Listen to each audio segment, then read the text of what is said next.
Somalia, at least 70 people were killed yesterday in the capital of Mogadishu after a large truck bomb exploded near a government compound. The attack sent burning bodies across an area several blocks wide in one of the few areas thought to be controlled by the country's transitional government.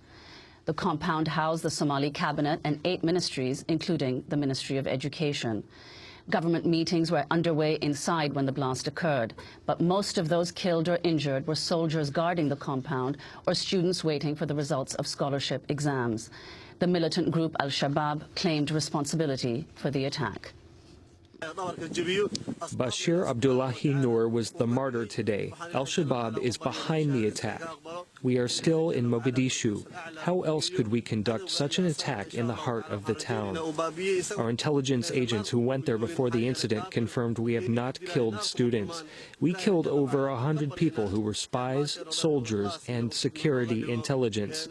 The so-called government has started its propaganda. The bomber was a Somali, a resident, and a student who studied at Mogadishu. Somalis, we warn you to keep away from government buildings and military bases as more serious blasts are coming. This was the single most lethal attack by Al-Shabaab since the group launched an insurgency in 2007. White House spokesman Jay Carney strongly condemned the attack, calling it, quote, a despicable and cowardly act.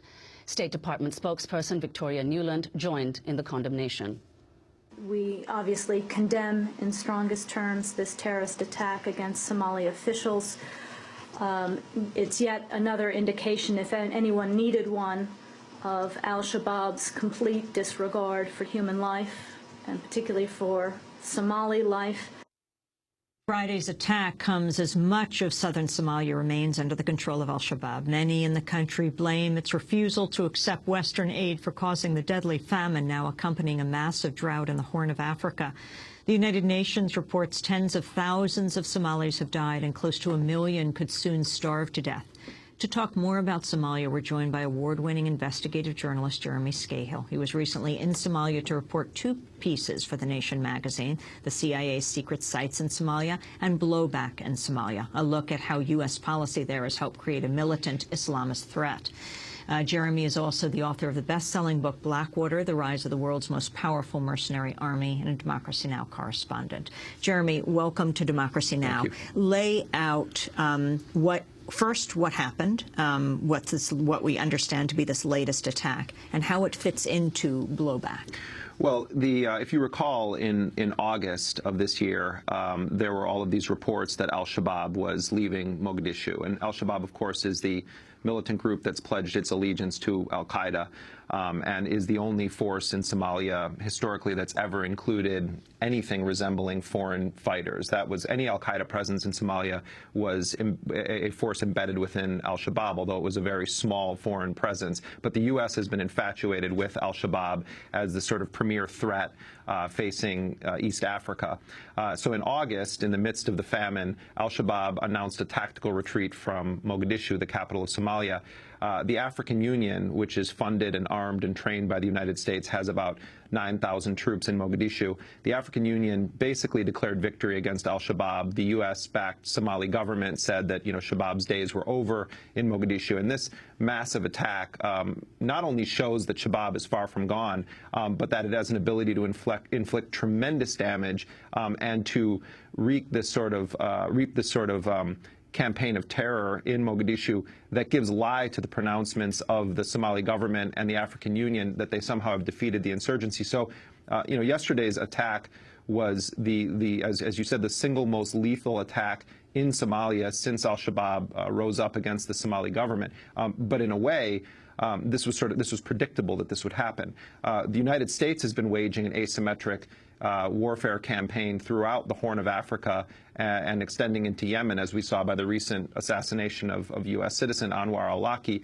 The U.S. has begun building new drone facilities in the region. The Obama administration has expanded drone attacks into Somalia. And so what we're seeing is U.S. Special Operations Forces and the CIA doing these targeted killings. and then al-Shabaab also doing these targeted killings. So this is sort of the new landscape of war. It's all asymmetric warfare. It's not military, uniformed militaries fighting one another. It's these sort of shadow forces from both, what Washington would call a terrorist side of it, and then the U.S. military and CIA side of it. They're both using similar tactics.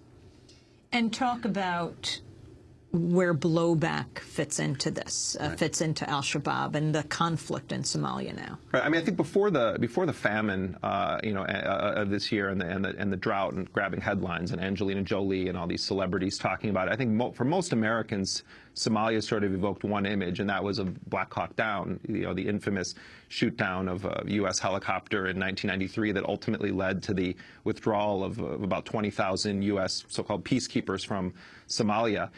When 9/11 happened, the Bush administration actually had Somalia on a list of countries that it wanted to intervene in directly. There was a sort of ragtag group of Islamist militants there, and the Bush administration was concerned that they were going to give refuge to al-Qaeda members fleeing Afghanistan when the U.S. went in there. But ultimately, the Bush administration decided not to go into Somalia right away. And instead, what it did was to begin waging a proxy war using a network of ruthless warlords.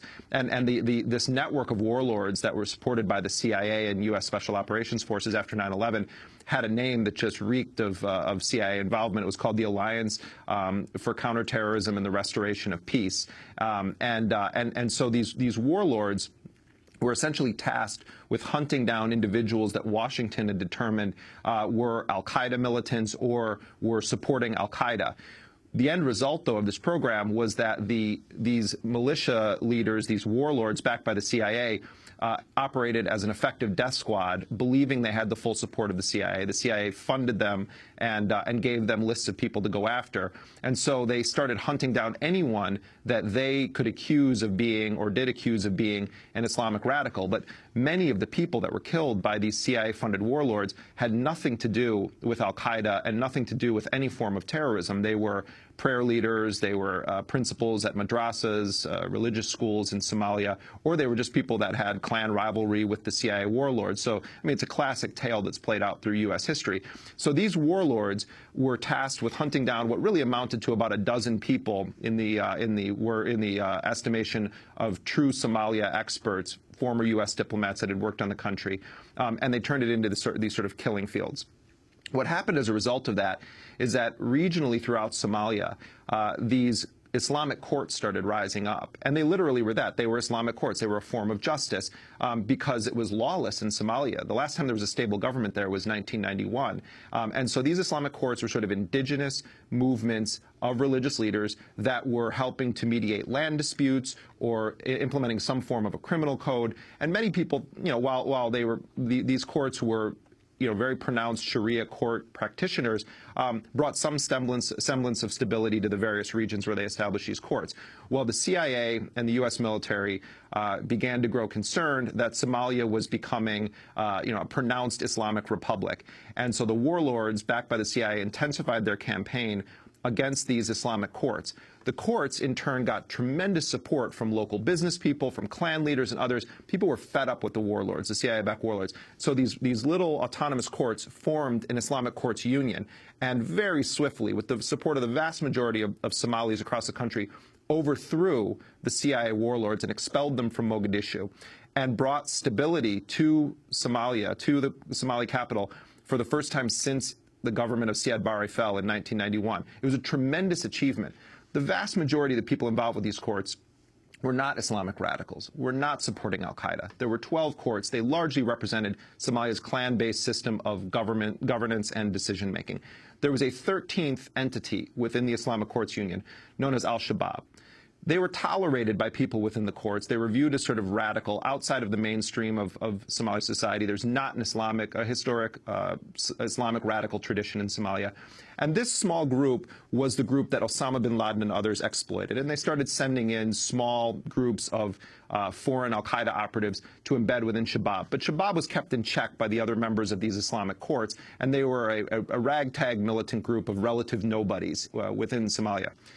In 2006, then, General John Abizaid, the head of U.S. Central Command, gives the green light to the Ethiopian military. Ethiopia and Somalia, sworn enemies, have fought multiple wars to invade Somalia, 30, 40,000 troops, backed by U.S. air power, the CIA, and the Joint Special Operations Command. They go in and they overthrow the Islamic Courts Union, the only government that was able to bring any stability to Mogadishu in a long, long time. And they start killing the leaders and forcing them on the run and rendering them to Djibouti, where the U.S. has a major base. And Somalia then turns into, once again, a state of utter chaos. Within the context of the U.S. dismantling the ICU, you have al-Shabaab, this relatively non-powerful entity, become the vanguard of the fight against the United States and the Ethiopians, who everyone viewed as a proxy for Washington. So they took this group of nobodies, who were the smallest player within this revolution within Somalia, and turned them into the premier vanguard. And al-Shabaab very swiftly started to capture territory throughout rural Somalia and to wage a very successful, violent insurgency against the U.S.-backed transitional federal government. And that has been the state of affairs since 2007. Shabaab control far more territory in Somalia than the U.S.-backed government. And so you can say that Shabaab would not have existed in its current form had the United States not backed those warlords, had they not overthrown the only real indigenous, popular group of people to govern Mogadishu. This would not be happening. The bombings that we're seeing today would not be happening. Shabaab would not be in control of as much territory in the country as they are. Can you explain, though, Jeremy, because it seems as though, you mentioned it in your article as well, that what the U.S. has done, counterinsurgency operations in Somalia, are not dissimilar to what the U.S. did both in Iraq and Afghanistan, that is, supporting particular warlords against others. Despite the repeated failure of this strategy, why do they continue to pursue it? Well, I mean, I think, anyone who pretends to understand why the United States does anything, going back to Central America, the overthrow of various governments, the supporting the Mujahideen, there's short-term objectives trump the day. There's very little long-term strategizing. And so, if you look at the support for the Mujahideen in Afghanistan fighting the Soviet occupation, the U.S. goal was to expel the Soviets. And so it was future blowback be damned. And so you support all these people, and, well, lo and behold, it comes back to haunt us on 9/11 and at other periods. In Iraq, the United States did something very similar. It overthrew the Sunni-dominated government of Saddam Hussein, and then Paul Bremer fires the entire, Iraqi military and military leadership, only to then a couple of years later have to come back and hire those very Sunnis to fight against what they perceive to be, an al-Qaeda campaign inside of Iraq. So, the bottom line here is that not only did the U.S. support these proxy forces and these CIA warlords and give rise to Shabaab, but the people now that Washington is working with are the very people who formed the Islamic Courts Union that the U.S. overthrew. So they're now backing some of the most notorious warlords that were affiliated with the Islamic Courts Union. In fact, the president of Somalia, Sheikh Ahmed, was the chairman, the head of the Islamic Courts Union, overthrown by the U.S. You can go online and see pictures of him shaking hands with Hillary Clinton celebrating him as a partner in the fight against terrorism. I could show you clips of Sheikh Ahmed calling for jihad against the United States. So, what goes around comes around. The United States has a confused policy in Somalia that has primarily benefited the countries of the African Union that have a military campaign going in Somalia and the Islamic radicals from al-Shabaab. Those are the beneficiaries of U.S. policy. Inda Ade, talk about who he is. Right. In my piece, Blowback in Somalia, I sort of profile 4 different warlords that have played a major role in both Somali history and in the current situation. Inda Ade was the defense minister of the Islamic Courts Union, and prior to that was basically just a ruthless, run-of-the-mill, thuggish warlord who controlled a number of territories and a port called the Merka port, and was accused of drug running and weapons trafficking, and then he sort of remade himself as an Islamic sheikh as the Islamic courts started to gain popularity. And he was one of the people that was leading the fight against the U.S.-backed Ethiopian invasion, and he realized after the Islamic Courts Union had been overthrown that he either needed to cast his lot with al-Shabaab and join the insurgency against the U.S.-backed Ethiopian invasion and the U.S.-backed government, or he needed to flip sides. And so what he did was he flipped sides, and he is now a 3-star general in the Somali military. By some estimates, he's the highest-ranking military official now in Somalia. And when I met with him in Mogadishu, Inda Ade told me how he proudly harbored Fazul Abdullah Mohammed, the mastermind of the '98 embassy bombings in Kenya and Tanzania. He said he praised Osama bin Laden as a good religious man. He said that if there was any justice in the world, that George Bush would have been executed like Saddam Hussein. And today he's, basically on the U.S. payroll through its proxies within the African Union.